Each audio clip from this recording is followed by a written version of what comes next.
বন্ধুরা, তোমরা কেমন আছো? আশা করি সবাই খুব ভালো আছো। বার্থডে মর্নিং এর ভ্লগ একটু স্পেশাল তো হবেই। তো আগে সবাই বলো আমাকে কেমন লাগছে। So guys, welcome back to my channel Sangeeta differential. তোমাদের সকলকে স্বাগত। আমার আবার একটা নতুন মিনি ব্লগ নিয়ে এসেছি।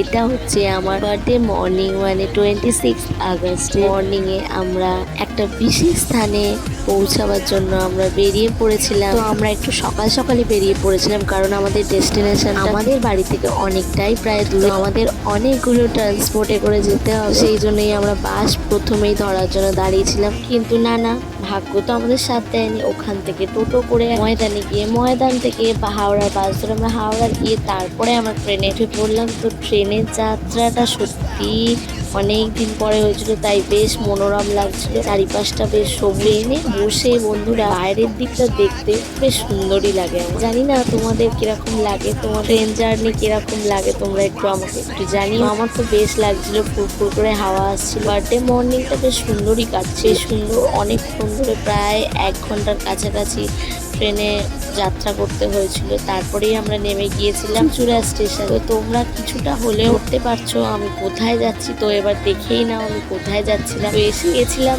নৈহাটিতে, লঞ্চ ঘাটের কাছাকাছি। তো টোটো করে আমি ওখান থেকে চলে এসেছিলাম চুচুড়া স্টেশন থেকে নৈহাটি লঞ্চ ঘাটে। তো নৈহাটিতে তোমরা জানোই আমাদের সবার প্রিয় বড়মার স্থান নৈহাটি। তো ওখান থেকে লঞ্চ ঘাট পার করে আমরা চলে যাচ্ছিলাম বড়মার দর্শন। বড়মা আমাকে জন্মদিনের দিন সকালবেলা আহ্বান জানিয়েছে, আর আমি সেখানে না গিয়ে পারি। সেই অনুযায়ী সবাইকে নিয়ে, মা, মাসি এবং মাসির ছেলে, ভাই, তাকে নিয়ে চলে যাচ্ছিলাম বড়মা দর্শন। তো আমাদের ফেরিতে 8 টাকা করে টিকিট নিয়েছিল। তারপরে ফেরিতে বসে এত সুন্দর মনোরম দৃশ্য আমরা দেখছিলাম। বন্ধুরা তোমরা দেখতেই পাচ্ছ, আকাশটা এত সুন্দর হয়ে রয়েছে। আমি মানে মনটা একটা অন্যরকমই সুন্দর হয়ে যাচ্ছিল। আমি তো খালি আকাশেরই ভিডিও করে যাচ্ছিলাম, এত ভালো লাগছিল। আমি শুনেছিলাম কোনো ঠাকুরের স্থানে কোনো মানুষকে না টানালে সেই মানুষ যেতে পারে না। হয়তো এটা কোনো দিক দিয়ে কোনোভাবে হয়তো সত্যি, আমি এটা সত্যিই মানি যে কোনো স্থানে ভগবানের স্থানে না ডাকলে